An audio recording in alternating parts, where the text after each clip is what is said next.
Chers amis, bonjour. Nous sommes le samedi 19 mars 2022. Il est 9 heures.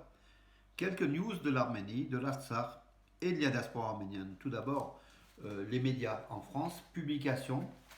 Donc le Figaro Magazine, donc de ce week-end, donc c'est avec Figaro Madame et puis TV et divers éléments. Le Figaro Magazine. Euh, oui, avec Jean-Christophe Busson, le directeur adjoint de Figaro Magazine, qui a été 2 fois en Artsakh et qui connaît très très bien l'Arménie. Une nouvelle fois donc dans le magazine Le Figaro, donc de ce week-end, qui est apparu donc vendredi, samedi. Aujourd'hui, vous pouvez le trouver encore en kiosque et jusqu'à demain, je crois. Voilà, donc Le Figaro consacre une page sur, sur l'Arménie, donc une page pleine, les questions. Pendant cette guerre de l'Ukraine, l'Arménie est oubliée, est attaquée par l'Azerbaïdjan. Donc une nouvelle fois, heureusement qu'il y a des gens en France, des intellectuels, qui pensent toujours, qui parlent toujours de l'Arménie, de l'Artsakh.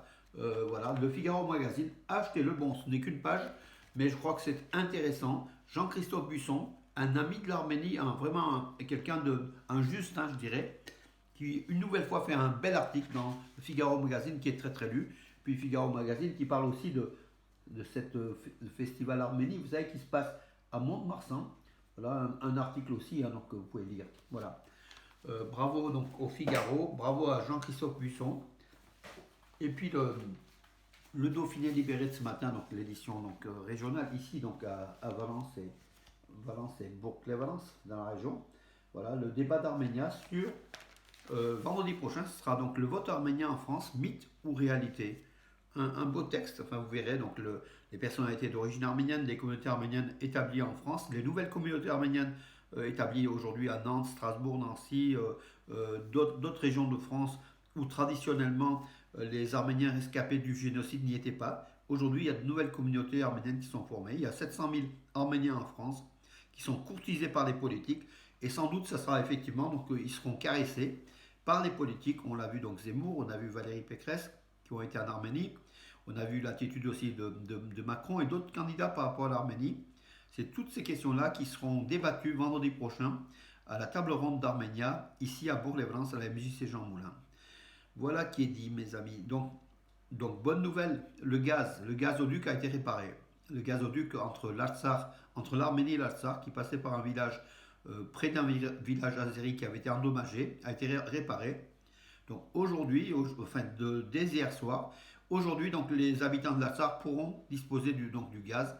Les 100 000 personnes qui étaient chauffées au gaz en Artsakh pourront être plus au chaud donc aujourd'hui. Voilà, tout simplement. Les autres, il y a 125 000 habitants en Artsakh. Le ministre arménien de la Défense, Soulen Pabikian, a visité la région de Sunik, au sud de l'Arménie, où justement il se passe quand même des choses.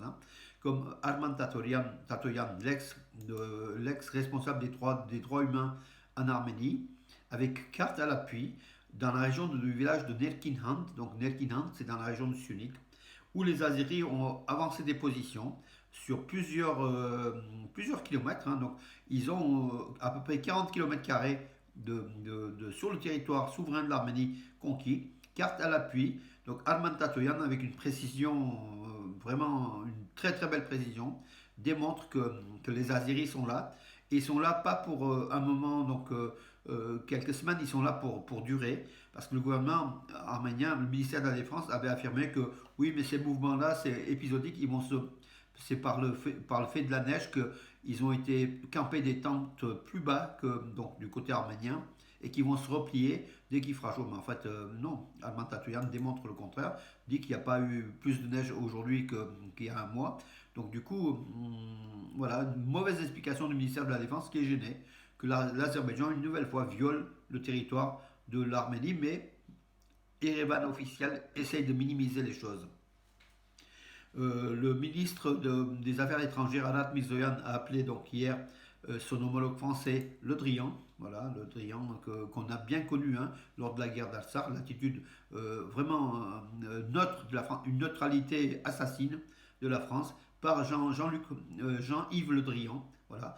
Aujourd'hui, l'Arménie établit des relations, est en bonne relation avec la France et effectivement, Alat Mirzoyan, le chef de la diplomatie arménienne, l'a appelé pour parler un peu de l'Artsakh, mais surtout pour voir le développement économique entre la France et l'Arménie suite à la réunion, au Forum économique de coopération arméno-française qui s'est déroulé il y a quelques jours à Paris.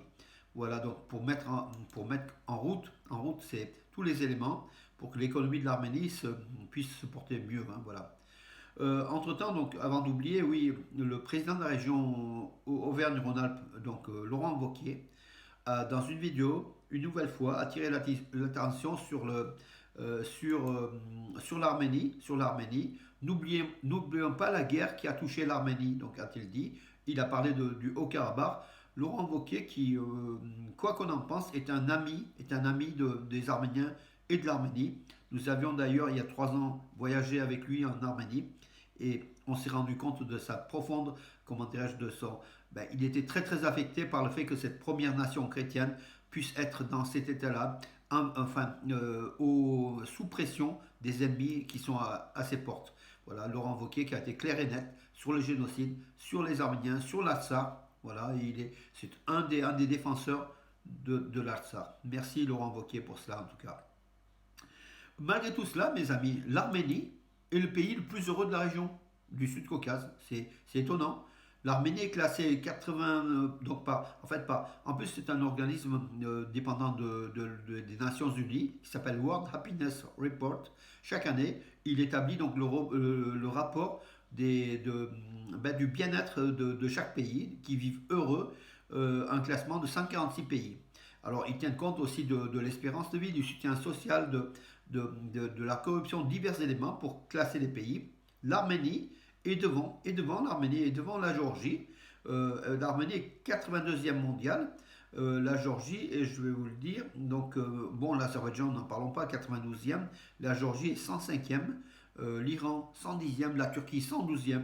Donc en Arménie, le sentiment on vit mieux en Arménie. L'Arménie est le pays le plus heureux de la région, tout simplement. Hein. Voilà une nouvelle qui est, comment dirais-je, à chaque fois on se plaint effectivement de l'agression de l'ennemi, on se plaint d'économie, on se plaint de beaucoup de choses. Mais l'Arménie, en Arménie, on vit bien, on vit bien. Et ça, c'est une très très bonne nouvelle. On vit mieux qu'en Géorgie, on vit mieux qu'en Azerbaïdjan, on vit mieux qu'en Turquie, on vit mieux qu'en Iran. Que dire d'autre hein, voilà, j'ai fait le tour de tous les pays de la région. L'Arménie est le meilleur pays. Pour nous, en tout cas, il est encore plus meilleur que meilleur, si je peux me permettre donc de le dire. Alors, oui, mauvaise nouvelle, donc en Ukraine, 11 Arméniens ont été déjà tués donc, lors de la guerre entre l'Ukraine et envahie par la Russie. Donc, parmi ces 11 Arméniens, donc 8 étaient des civils, 3 étaient des militants ou des guerriers dans les rangs sans doute ukrainiens, peut-être russes dans le Donbass, mais bon, on va pas faire le détail pour cela. Environ 1 millier d'Arméniens ont quitté donc l'Ukraine pour la Moldavie. Donc ils sont en Moldavie. Très peu d'après le vice-consul d'Arménie en Moldavie, très peu désirent retourner en Arménie. Et la majorité attend que la situation s'améliore en Ukraine. Ils sont surtout originaires d'Odessa. Odessa, où il y a 35 000 Arméniens. Hein. La communauté arménienne d'Odessa est évaluée à 35 000 membres. Donc ces Arméniens-là attendent un petit peu la suite du conflit. D'autres qui veulent partir en Europe, hein, donc voilà, et puis d'autres qui veulent rentrer en attendant, mais très peu veulent aller en Arménie, ce qui est pas très bon en fait. Hein, donc voilà, ça veut dire que l'Arménie n'attire pas. Hein, donc ces réfugiés préfèrent donc l'Europe occidentale ou rester en Ukraine ou en Russie plutôt que l'Arménie. Voilà, le président, enfin le premier ministre arménien, Nikol Pachinian, a salué le président chypriote, à l'occasion. Alors, il s'appelle le président chypriote. Écoutez, oui, voilà. Nikos Anastasidis, à l'occasion du 30e anniversaire de l'établissement des relations diplomatiques entre Yerevan et Nicosie. Chypre qui est un pays ami, hein, comme la Grèce, comme vous le savez, on a des traditions culturelles communes, on a des traditions politiques communes, on a une histoire commune. Enfin, ces 3 pays ont été écrasés par l'Empire ottoman. Ils ont vécu le joug des Turcs durant 600 ans. Voilà. Euh, que dire d'autre, mes amis? Eh bien, écoutez, je crois que j'ai fait le tour. Donc, l'important, c'est que le gaz soit revenu. L'important que l'Arménie est le pays le plus heureux de la région. Ce sont des bonnes nouvelles, je pense. On oubliera les mauvaises nouvelles pour aujourd'hui, mes amis. Il vaut mieux ben, finir sur cette touche de bonheur. Je vous souhaite une bonne journée et je vous donne rendez-vous à demain. Bonne journée.